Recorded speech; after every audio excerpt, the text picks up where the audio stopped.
to today's Daily Dose of Market Insights. I'm Kelvin here again. I hope that you guys have a great, restful and enjoyable weekend. Today will be Monday, a brand new week, 22nd of July 2024. Very good morning. So before we start our Daily Dose of Market Insights, let's have a quick look at the disclaimer slides first. All right. Leverage trading carries a high degree of risk and may not be suitable for everyone. Losses can exceed deposits. This presentation is not an offer or solicitation to buy or sell, nor financial advice or recommendation for any investment product. Any forecast, prediction, or projection in this presentation is not necessarily indicative of the future or likely performance of the product. This advertisement has not been reviewed by the Monetary Authority of Singapore. Okay, so before we jump straight into today's short-term intraday technical outlook on the various key cross asset classes ranging from the dollar major pair, the major stock indices, and two key commodities, that is gold XAU/USD as well as West Texas crude oil. Let's have a recap what has taken shape over the weekend and as well as in today's early Asia session. Okay, so what we could see over here is what has taken shape over the weekend. In fact, just a while ago, only about 7 hours back, about 2 that means early morning 2 a.m. Singapore time, we do have a breaking news over here, indicating to has more or less been firm. I would say that has already been firm up that current US President Biden has already started to bow out of the US presidential election. All right, so give me a minute now. So let me, so that you guys could see the screen over here. Let me expand my screen. Okay, so after facing several pressures within the Democratic camp, what we could see over here is that Biden has finally decided to throw in the towel, and right now he endorses current Vice President Kamala Harris as the candidate to be representing the Democrat camp against Republican candidate, which is Donald Trump. But at this point in time, Kamala Harris herself is not so much of 100% certainty that she will be part of, she will actually be the Democrat choice of candidate, because internally, if there is still a willing contender to actually stand up to say that, to challenge Kamala Harris contention to be the president candidate for the Democrat camp, there is a chance that the Democrat delegates, I would say, will have a chance to actually vote whether Harris were able to get the endorsement from a wider audience within the Democrat faction itself. So do not forget over here is that the Democrat convention will only be held about a month and a half from now, which is in August, very similar to what we see on last Friday in the Republican convention, where the Republican faction or the delegates officially kind of give their blessing to announce Trump as their official US president candidate representing the Republicans. So for Harris' point of view right now, yes, even though Biden endorses her to be the US president candidate for this November US president election, representing the Democrat camp, but however, her faith is not 100% certain yet, because she need to pass the hurdle during the Democrat convention, which is to be held in August, about one and a half month from now.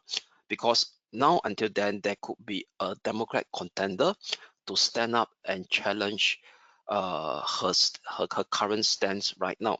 But the most interesting thing over here is I want to share with you all is the betting odds over here. That means the live betting markets. Okay, so this is the live betting markets. You can Google a Real Clear Politics Betting Average, then just go to 2024 US President. So this is actually a website that calculate the average of based on popular betting websites over here. Bet Online, you have Betfair, you have BetVoda, and as well as Predicate. The red one is Trump. Okay, so right after that unfortunate assassination attempt on Trump on the previous Sunday. On Monday, July the 15th or 15th of July, the betting markets over here actually, give me the, why is it not showing? Yeah, 65. Okay, maybe let me put it in 30 days. You know, yeah, over here, much clearer, right? Okay, you see, on the 15th of July, that means right after that Sunday, 14th of July, where there was a assassination attempt on Trump, his property, the betting markets actually placed 66% chance of Trump winning. Right.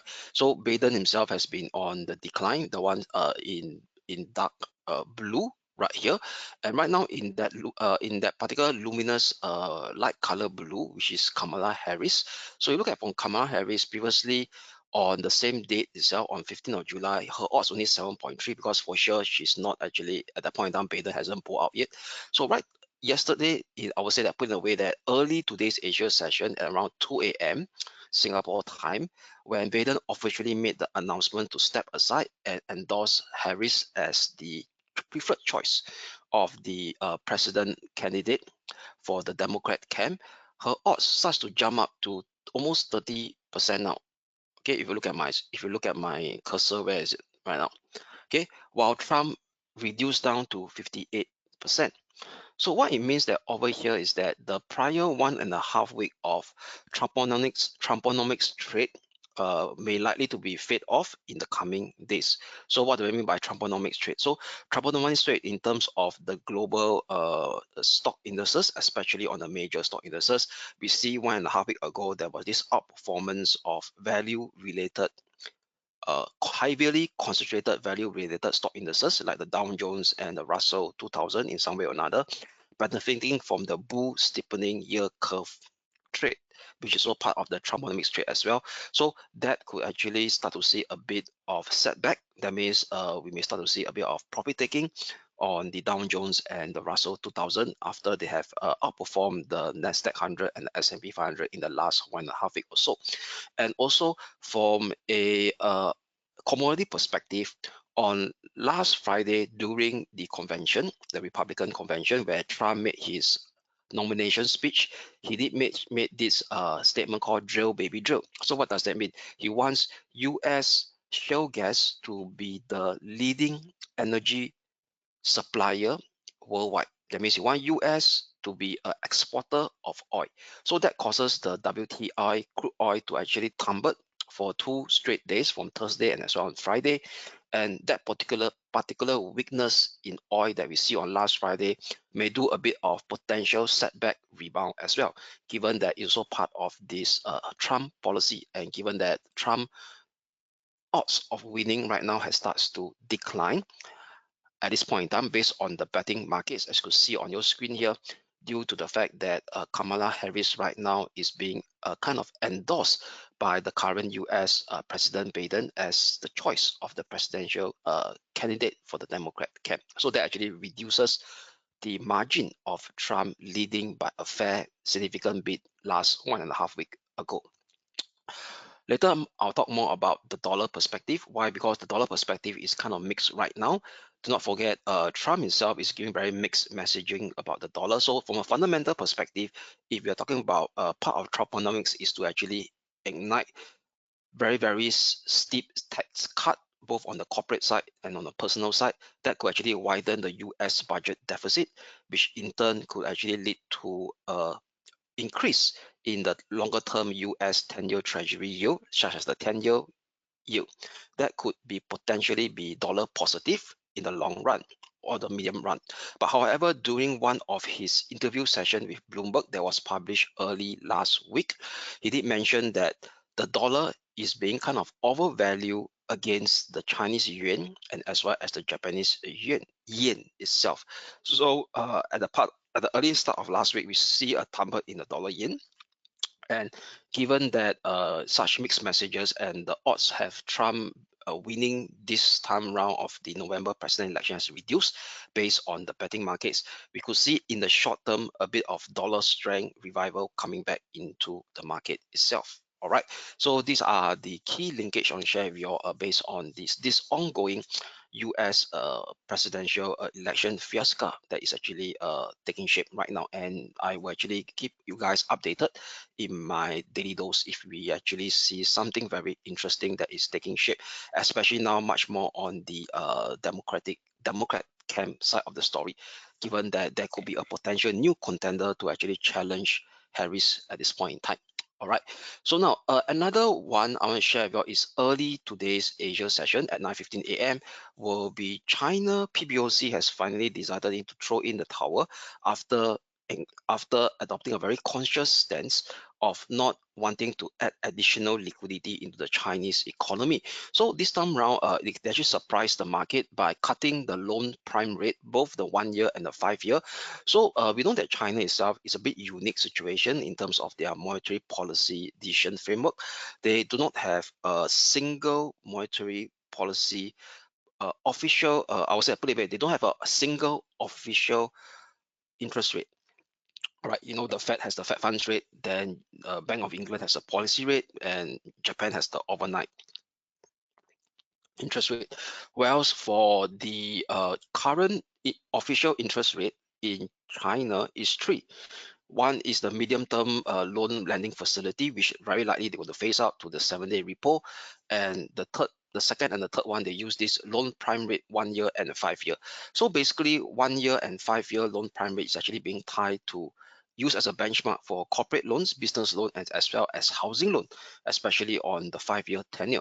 So this time round, they actually cut both the 1 year and 5 year by 10 basis point each to their lowest level historically. So right now, the loan prime rate for the 1 year and the 5 year is at historical low. So if you look at the trend of the 1 year over here, okay, very quickly, let me share with you what do I mean by that.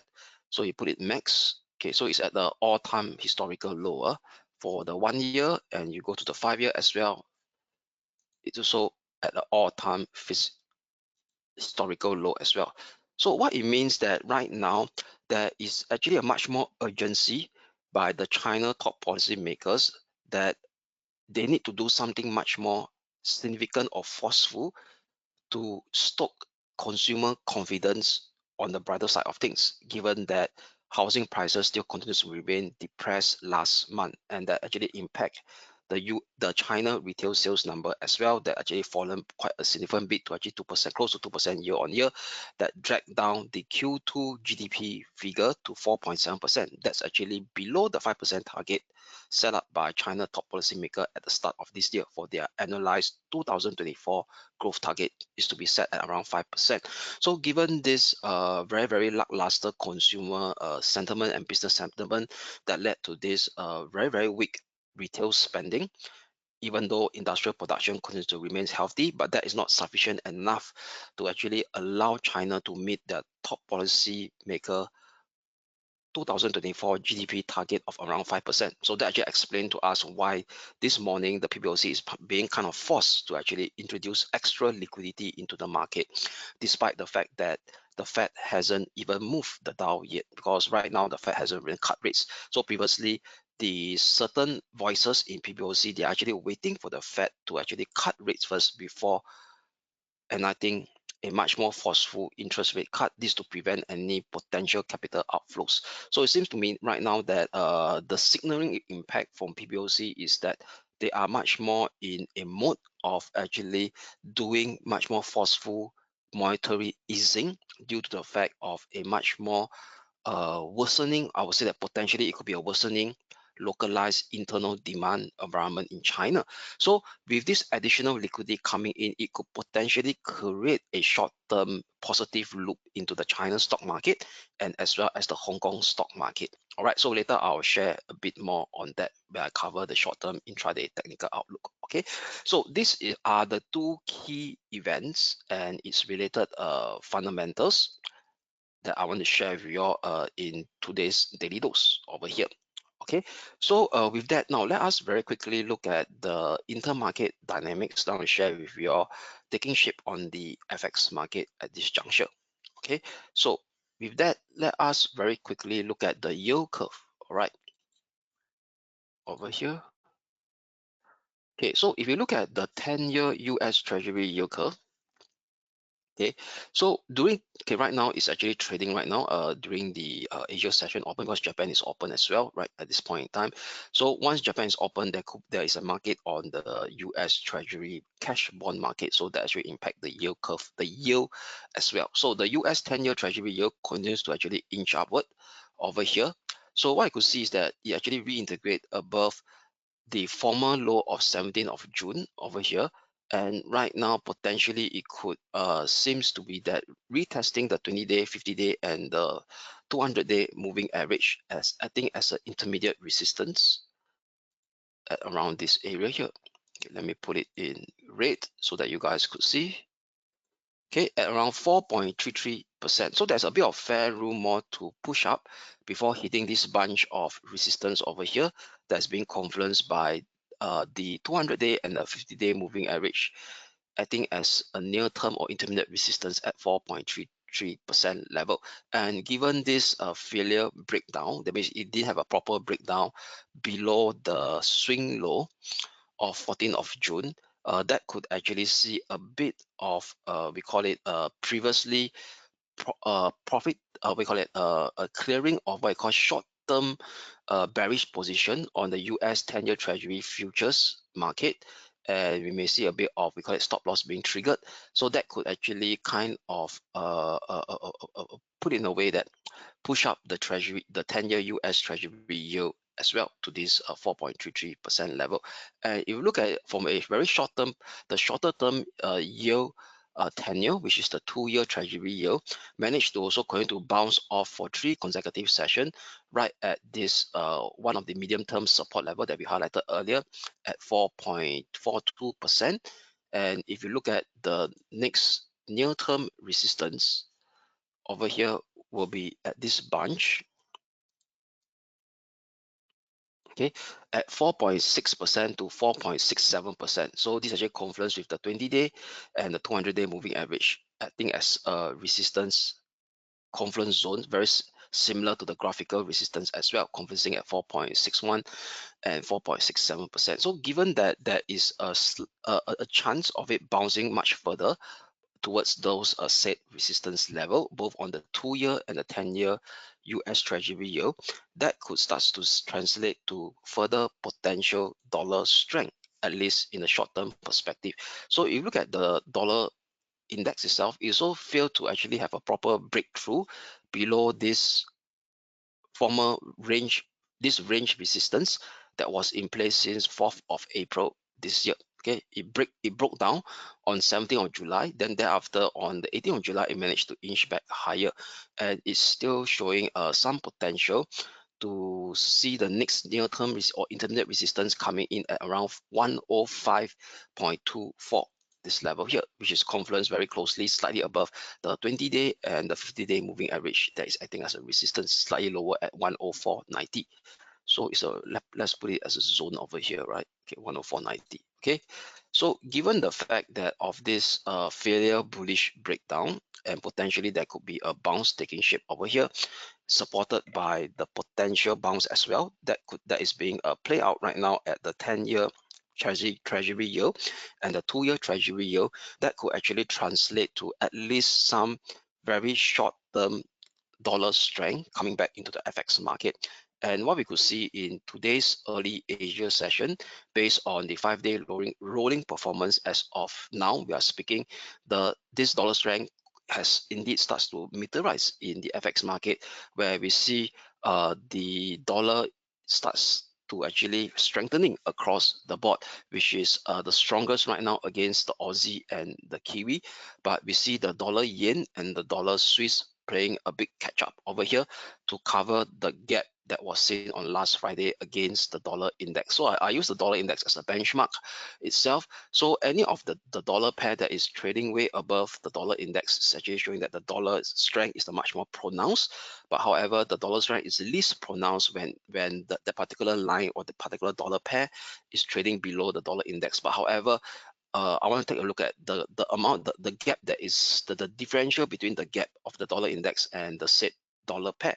So previously, the gap between the dollar yen and the dollar index is quite wide, very similar to the dollar Swiss franc as well, but it seems to us that right now the gap is narrowing at this juncture, which means, i.e., the dollar strength is slowly sipping into against the yen, and the dollar strength is slowly sipping into the Swiss franc as well. That means net across the board, we may start to see this form of dollar strength forming up, at least in the short term, potentially supported by this potential short term rebound in the 10-year US Treasury yield and the 2-year Treasury yield. All right, so that is the intermarket fundamentals down to cover for the FX market for today. All right, so now one more intermarket fundamentals I want to highlight over here is will be pertaining to the major US stock indices by looking at the market breadth indicator. So the market breadth indicator over here, let me very quickly share with you all. Okay, so this market breadth, I'll actually look at the two major US stock indices. One is the Nasdaq 100, and the second one will be the S&P 500, as depicted below of this chart. So let's start with the Nasdaq 100 first. So the Nasdaq 100, the dark blue line is the percentage of Nasdaq 100 stocks holding above the 20-day moving average. So what we could see over here is that since 2 Fridays ago, that means i.e. 12th of July, previously it was at 78%. So from this 78%, it actually went down to quite steeply to less than 50%. So right now it's only 47% of the Nasdaq 100 component stock is trading above the 20-day moving average. Pardon me, not 200 days, 20-day moving average. But however, the percentage of Nasdaq 100 stock holding above the 50-day moving average is still above 50 at 54%.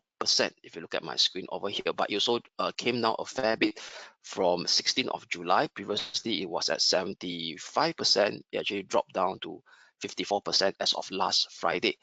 But what's interesting over here is that the S&P 500 market breadth seems to be much more healthier on the bullish side, right, of the story as compared to the Nasdaq 100. So the percentage of S&P 500 stocks holding above the 20-day moving average, yes, is deep down as well, but the deep down is not so drastic as compared to the Nasdaq 100. It's still hovering above 50% at 69% for the percentage of S&P 500 stocks holding above the 20-day moving average by this turquoise blue line. And for the percentage of S&P stocks holding above the 50-day moving average, as represented by this turquoise green line over here, is also above 50% at 64% as of last Friday. So what we could see over here is that yes, both of the indices dip down from the middle part of July to last week, but the dip down is not so drastic on the S&P 500 stocks holding above the 20 and the S&P 500 stock holding above the 50. Both of them are at a healthy level of around 64% or so. So what we could see over here is that market breadth right now for these both indices, I would say that it's kind of a mixed bag over here. That means, i.e., we do not have a clear indication that market breadth has skewed towards a supportive of a what I call multi-week corrective decline scenario for the major US stock indices using the Nasdaq 100 and the S&P 500 as the proxy. All right, so this is the intermarket dynamics on the share with you using market breadth of both the S&P 500 and the Nasdaq 100 to gauge the kind of a medium-term health of the major US stock indices. All right, so with that, now let us now turn our focus to the intraday short-term technical outlook on the various major cross asset classes, starting with the major FX dollar pair. All right, so with that, let me expand my screen first so that you guys could see clearer on the key level. Okay, so now let us start our focus right now with towards the major European pair against the dollar, which is the euro dollar. All right, okay, so for the euro dollar over here, okay, so for the euro dollar at this point in time, previously we do have a neutrality range over here. So right now the price actually hit down on last Friday. Last Friday, recall we have a neutrality bias, Mr. Neutral or sideways between 1.0920 and 1.0870. So right now the index of the euro dollar, pardon me, has hit the 1.0870 level on last Friday, and now bounce up and trading in the middle part of this range again. So what we could see over here is that the RSI also has started to exit from the oversold zone on Friday, and we do have a fair bit more to go before hitting the overbought region itself over here. And do not forget, at that point in time, I shared with you all the intermarket dynamics based on the 10-year and the 2-year US Treasury yield that is potentially rebounding in the short term towards their near-term respective resistance level, which I shared with you earlier on. That means there could be a chance that the euro dollar may see another round of short-term weakness, very similarly that was being depicted from 17th of July and 19th of July after this minor retracement potentially has been played out. So what we could see over here is that this portion of move over here, this down move, could be the first leg of a much more pronounced shorter term decline on the euro dollar, given like I share with you the potential short term rebound scenario that could potentially play out on the US 10-year Treasury yield and the US 2-year Treasury yield. So if we do the retracement of this first down leg from 17th of July all the way down to 19th of July, the 61.8% Fibo retracement lies exactly at the graphical congestion area of 1.0920. So that was our upper limit of the neutrality range that we had on Friday. So with that, I will change the upper neutrality range to become a short-term pivotal resistance level for today. So with that, we will flip to a short-term intraday bearish bias on the euro dollar as long as the bounce didn't surpass 1.0920. Potentially there could be a risk of another minor down leg coming into play of the euro dollar. A breakdown below 1.0870 increases the odds of this intraday bearish bias to expose the next near term support level at 1.0840 on the intraday basis. Below it exposes the 200-day, the 50-day, and the 20-day all coming to act as a confluencing at a single graphical resistance support level as well at 1.0804. All right, only an hourly close above 1.0920, then we will invalidate this short-term intraday bearish bias on the euro dollar to see a potential further bounce towards the upper limit of this minor ascending channel at 1.0960/1.0980. Then we should also confluence with this longer term okay, let me go to the hourly chart, that longer term major symmetrical triangle resistance that I drew from the high of 18th of July last year. Okay, confluence at this level here at 1.0960, 1.0980. Okay, so with that, now let us now turn our focus to the sterling dollar, which is the cable. So the sterling dollar and the cable, to me, is still a bit mixed bag right now because the price action right now is held exactly at a former long-term circular descending trend line from 2nd of June 2014 high. Now turns into a pullback support level. So with that over here, this level has not been clearly taken down on the downside yet, and the way it bounced over here, it seems to us that it haven't even reached the upper limit of that neutrality range. Not even halfway closer at 1.2990 itself. Okay, so what we could do over here is for today, we still maintain that short-term neutrality stance on the sterling dollar. So neutral between 1.2990 and 1.29 figure level. All right, so that is for the sterling dollar. It's only that provided that we see an hourly close below 1.29 figure level, then potentially on an intraday basis, we could see potential further weakness coming back on the sterling dollar, exposing the next near-term support level at 1.2845, followed by 1.2780. We're also confluencing with the 20-day and the 50-day moving average as well. That's coming to act as a support level at around this 1.2780 graphical support level. All right, that's being defined by the congestion area of 3rd of July and 9th of July. Okay, so that's for the sterling dollar. So now moving on to the dollar against the Asia Pacific currency, starting with the Australia dollar first. Over here. So for the Aussie dollar, I want to highlight on the daily chart. Why? Because there is a significant development taking shape. So previously, we do have a key medium-term pivotal support over here at 66.90.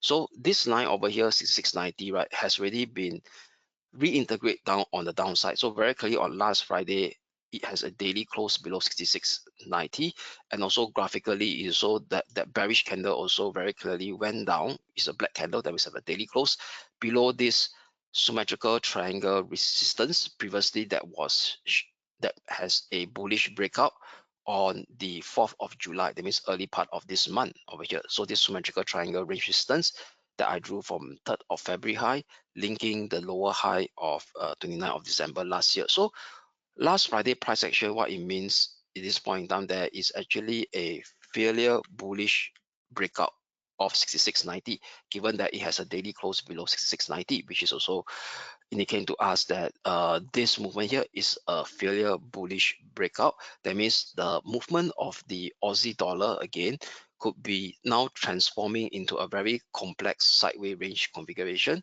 and potentially we may start to see a revisit around this area here, which is at the still holding above the 200-day moving average from a medium term perspective. So a breakdown below 65, then we may revisit over here the lower limit of this symmetrical triangle range configuration at 63.60 basis from a multi-week perspective, because this is a daily time frame chart. All right, so now with that failure bullish breakout scenario that has taken shape on last Friday, that means indicating to us that in short term there could be also short term weakness price action that is being transpired or transformed into the Aussie dollar on the hourly time frame chart. So indeed it actually came down. Today's Asia session, it came all the way down, hit the 50-day moving average that is acting as a support level at 66.70 area over here. So with that support level that is being hit over here, what we could see over here at this juncture itself, there is also a bullish divergence that is being formed as well. Okay, there's a bullish divergence. Okay, so with that, there could, on the intraday basis only, there could be a slight rebound over here to retest the 66.90, 67.10 resistance level again, which is this dotted line over here. So what I'm going to do over here is just a very short term basis. Okay, since there's a bullish divergence that's being formed, so this 66.70 here, okay, ST pivot. Okay, so this will be my short term pivotal support level.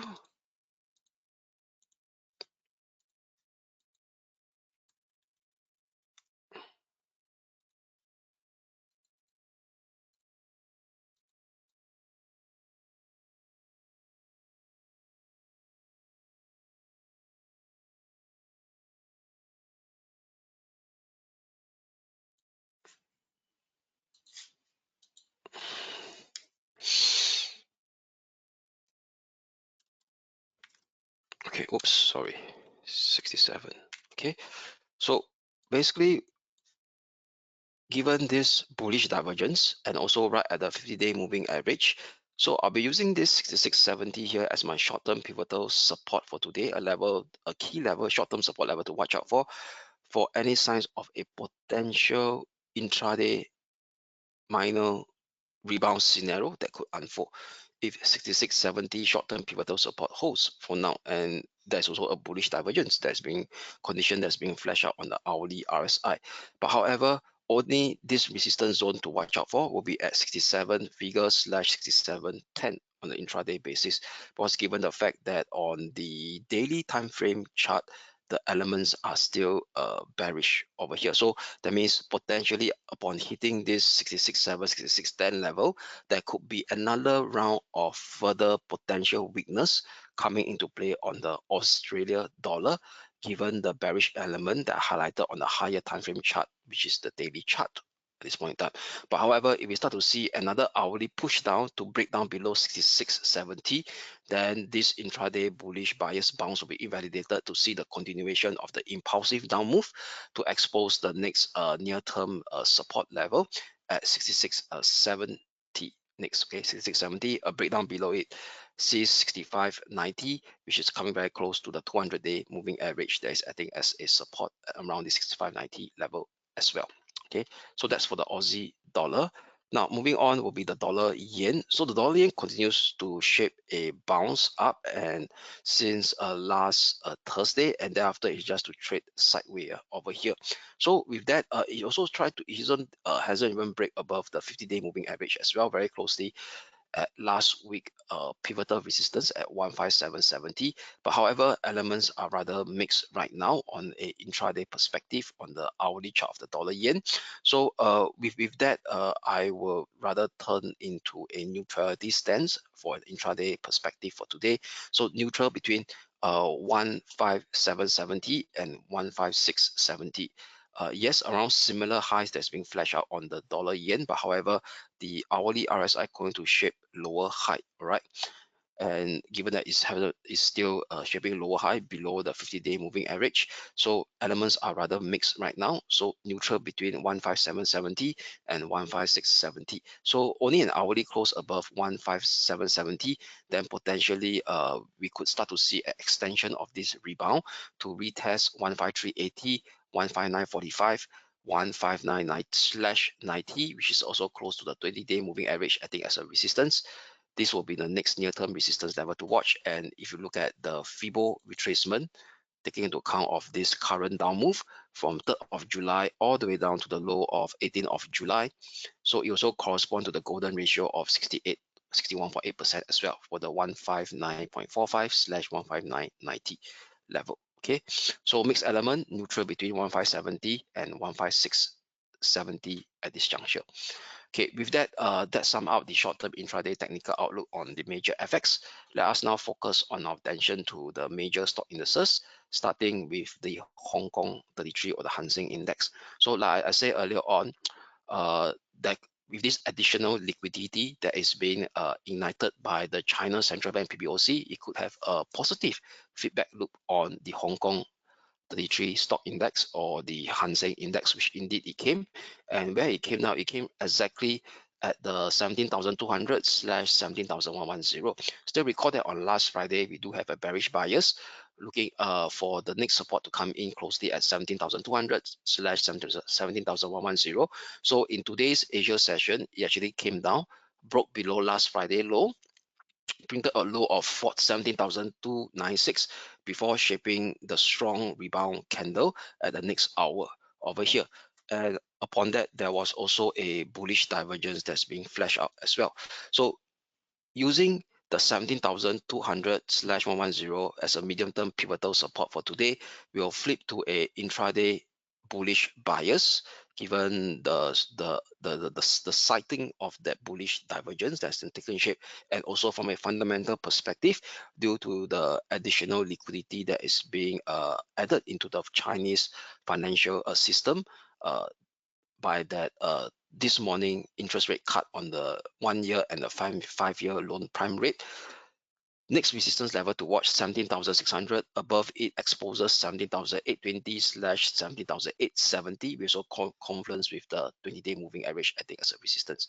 Only hourly close below 17,200/110. That means 17,110 will invalidate this short-term bullish bias for that recovery to not take hold and see the continuation of the impulsive down move to expose the next near-term support level at 17,030, followed by 16,840, which is also the Fibo extension level on the downside from 12th of July, projected to the high of 18th of July, which give us the one time and the 1.236. And this 1.236 also confluence with the congestion area over here from 11th of April and 23rd of April. All right.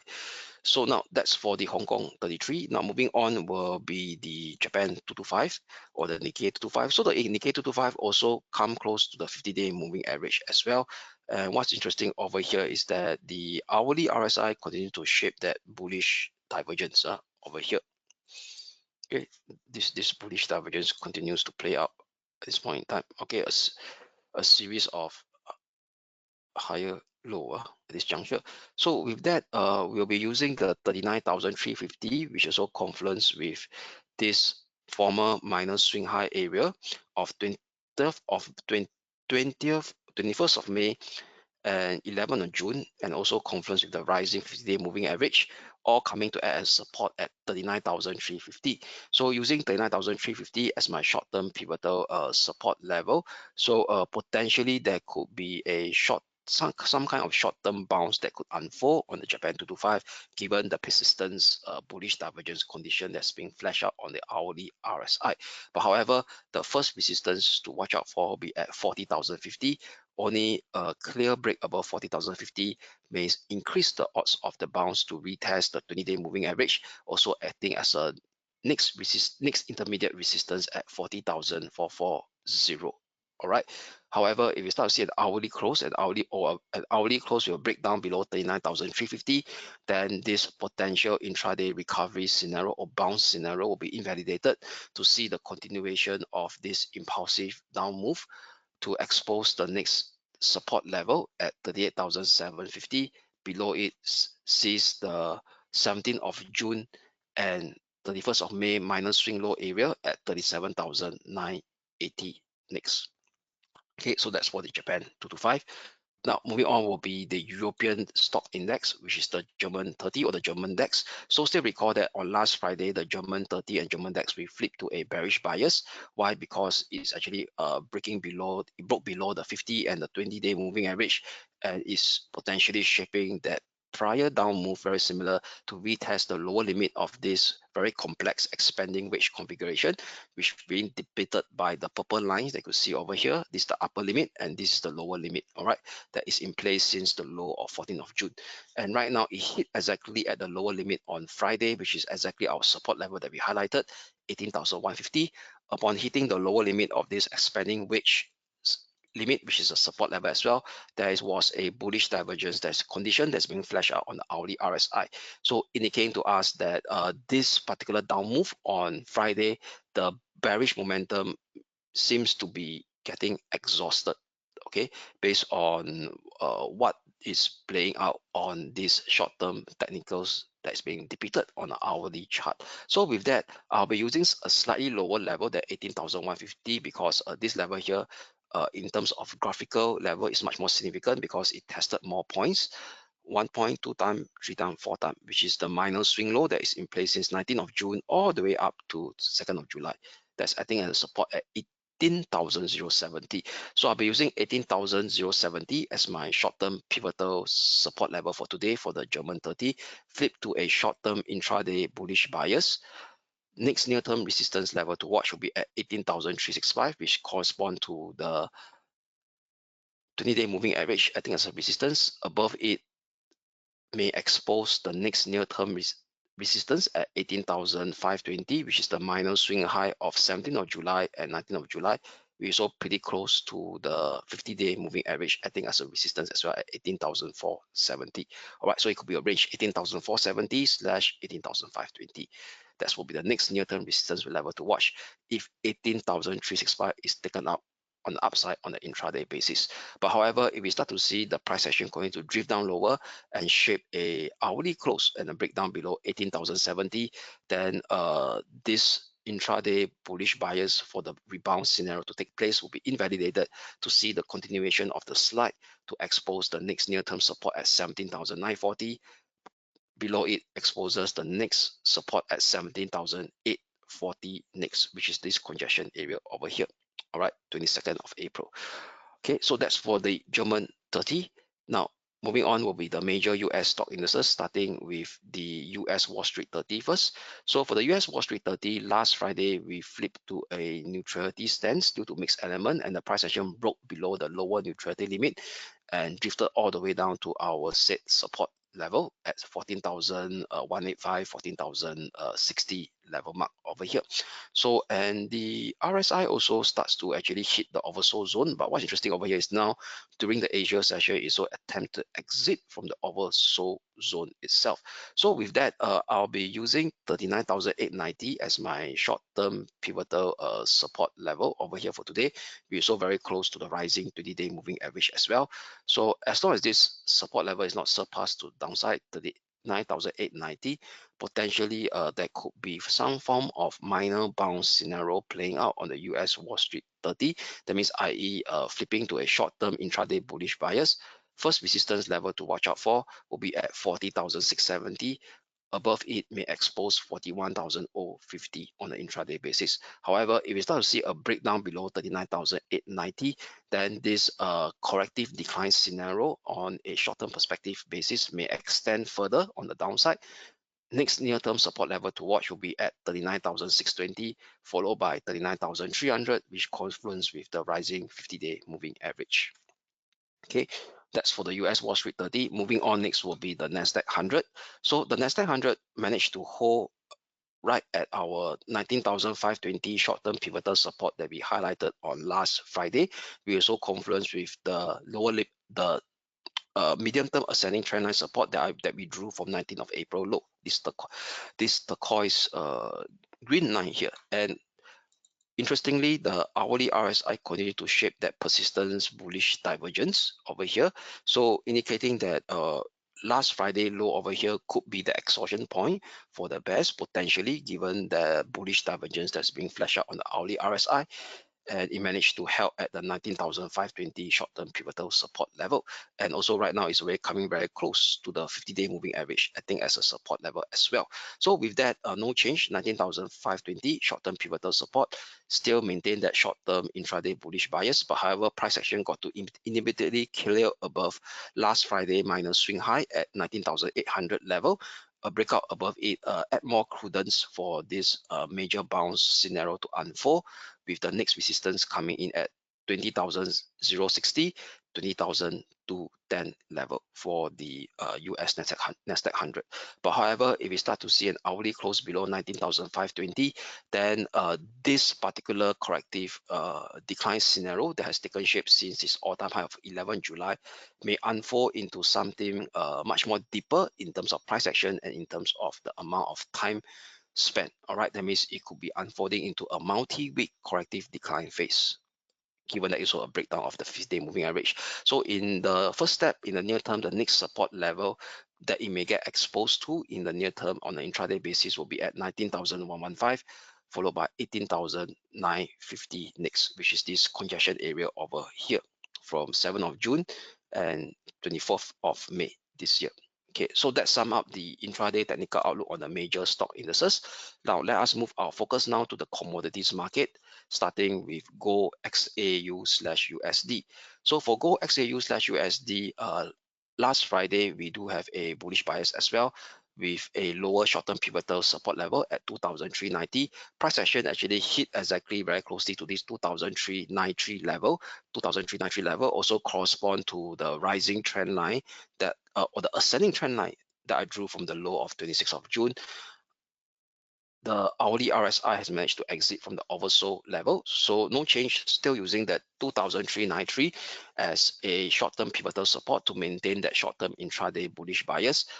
First resistance that it got to surpass to actually see a much more pronounced bounce scenario taking shape will be at 2,431. Okay, above it exposes 2,452 next on a near-term resistance next near-term resistance level to watch. However, if you start to see a breakdown with an hourly close below 2,393, then this short-term intraday bullish bias scenario will be invalidated. The minor corrective decline scenario that has taken shape since 18th of July may get extended to the downside to expose the next near-term support level at 2,368, which confluence with the 20-day and the 50-day moving average very closely as well. A breakdown below this level see further weakness towards 2,337, which is the former minor swing high of 28th of June to 1st of July. Okay, now moving on, next will be the West Texas crude oil. So given the fact that the West Texas crude oil on last Friday continues to plummet, and right now it now almost hit the lower limit of this descending kind of range resistance that I drew from this purple line over here, and also at the 50-day moving average. Okay, so 79.95. Okay, so this was the support level that we highlighted yesterday on Wednesday or last Friday for our bearish buyers. And given that this support level has already been hit, and we do see a bullish divergence scenario that is being taken out as well, or unfolding as well on the hourly RSI, so indicating that this could be a exhaustion point for last Friday bearish pressure. That means, i.e., there could be a potential intraday bounce taking shape. So with that, I will use a slightly lower level than last Friday's support, which is at 79.20. We also confluence with the longer term 200-day moving average as well. That's acting as a support at 79.20 level over here. So graphically, it's this former minor swing high of 12th of June and 14th of June. All right. So with that, 79.20 key short-term pivotal support for today, flip to a short-term intraday bullish bias for a potential minor bounce scenario to unfold. First resistance level to watch 81.20. Above it, potentially sees the next near-term resistance coming in at 81.95. Only an hourly close below 79.20. That means a breakdown below 79.20 hourly close. Then this intraday bullish bias bounce scenario will be invalidated to see the continuation of further weakness for West Texas oil to expose the next support level on the near-term horizon at 77.80. Next, a breakdown below this sees further downside towards 76.30 next. All right, so that's for the West Texas oil. Right, so with that, that actually sum up today's key intraday technical outlook for the major cross asset classes. So before we go, let's have a quick look at the economic calendar. What are the key things to look out for today? For today, it will be a rather quiet session at this juncture. There's no key European data to take note of. Yeah, and also from a US perspective, also no data as well. And given the fact that for this week, there will be no Federal Reserve official speaking, because this is the blackout week before the US Federal Reserve FOMC meeting takes shape on Thursday, Singapore time. All right. So with that, today sum up today's Daily Dose of Market Insight. I'm Kelvin here signing off. I wish you all a great day ahead, and we shall speak again tomorrow. Thank you.